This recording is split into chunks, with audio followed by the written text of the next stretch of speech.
Cinema అనేది ఒక రోజులో పుట్టిన కళ కాదు. వేల ఏళ్లుగా మనిషికి కథలు చెప్పాలనే కోరిక ఉంది. గుహ చిత్రాల నుండి నాటకాల వరకు, అక్కడి నుంచి ఫోటోగ్రఫీ, చివరకు కదిలే చిత్రాలుగా సినిమా రూపుదిద్దుకుంది. ఇప్పుడు ఇది ప్రపంచంలోనే అత్యంత ప్రభావశీలమైన కళా వినోద మాధ్యమంగా మారిపోయింది. సినిమా ఎలా పుట్టింది అంటే, అవి తెలుసుకోవాలి అంటే, కథ చెప్పాలనే మనిషికి సహజ స్వభావమైన కోరిక ప్రాచీన కాలంలో ప్రజలు గృహ చిత్రాలు గీశారు, తోలుబొమ్మలాటలు చూపించారు, నాటకాలు వేశారు, పాటల ద్వారా కథలు చెప్పారు. ఇవి అన్ని కథను చూపించడం కోసం. తర్వాత ఫోటోగ్రఫీ వచ్చింది. కానీ ఫోటో ఒక కోణాన్ని మాత్రమే చూపేది. కదులుతున్న దృశ్యాన్ని చూపగలమా అనే ఆలోచనతో సినిమా పుట్టింది.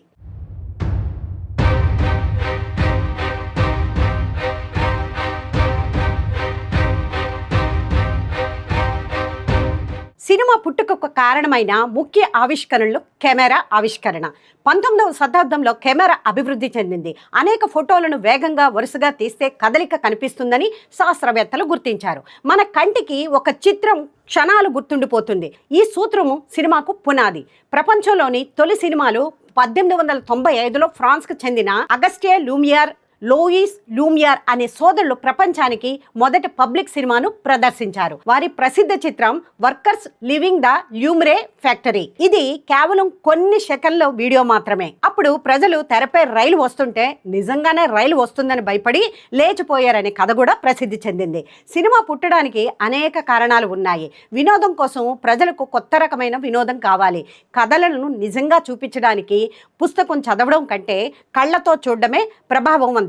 భావోద్వేగాలను పంచుకోవడానికి ప్రేమ, బాధ, యుద్ధం, ఆనందం వంటి భావాలను బలంగా చూపగలిగేది ఈ సినిమా.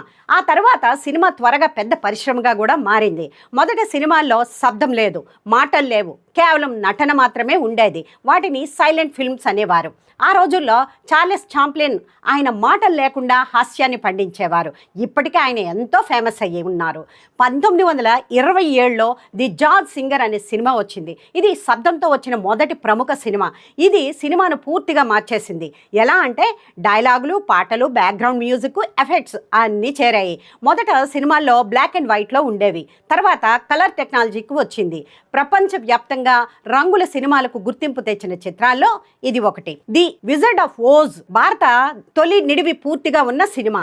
రాజా హరిశ్చంద్ర దీనిని తీసిన వారు దాదాసాహెబ్ ఫాల్కే వారు. అందుకే ఆయన భారతీయ సినిమా తండ్రి అని ఇప్పటికీ కూడా అంటారు. తెలుగు తొలి టాకీ సినిమా భక్త ప్రహ్లాద.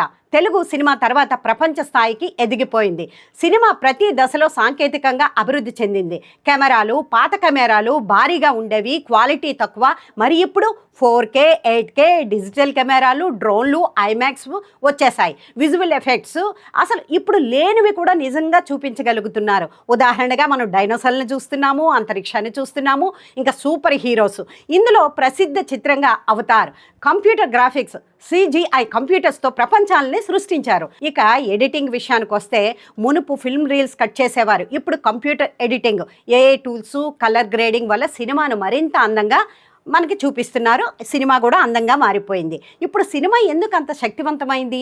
వినోదము, విద్య, రాజకీయ ప్రభావము, సామాజిక మార్పు, సంస్కృతి ప్రచారము అన్నీ ఉపయోగపడుతుంది. అన్ని విధాలా ఉపయోగపడుతుంది ఈ సినిమా. ఉదాహరణకు దేశభక్తి పెంచగలదు, సామాజిక సమస్యలను చూపగలదు, భాషలను ప్రపంచానికి పరిచయం చేయగలదు. OTTల వల్ల వచ్చిన మార్పు ఇప్పుడు థియేటర్కే మాత్రమే కాదు, OTT ప్లాట్ఫామ్స్ వల్ల ఇంట్లోనే మనం కూర్చొని సినిమాని, ప్రపంచ సినిమాలను కూడా అందుబాటులోకి మన ఇంట్లోకే వచ్చేసాయి. చిన్న దర్శకులకు కూడా బోల్డ్ అవకాశాలు వచ్చాయి. ఉదాహరణకు నెట్ఫ్లిక్స్, అమెజాన్ ప్రైమ్ ఎట్సెట్రా అలాంటివన్నమాట. భవిష్యత్తులో సినిమా ఎలా మారవచ్చునంటే AI actors, virtual reality, 3D immersive cinema, interactive movies మరింత పెరుగుతాయి. అంటే ప్రేక్షకుడు కథలో భాగస్వామ్యం అయ్యే స్థాయికి కూడా సినిమా వెళ్ళవచ్చు. అసలు సినిమా మహిమ ఏంటంటే కళా, శాస్త్రము, సాంకేతికత, భావోద్వేగము ఈ 4 కలయిక ఒక సినిమా.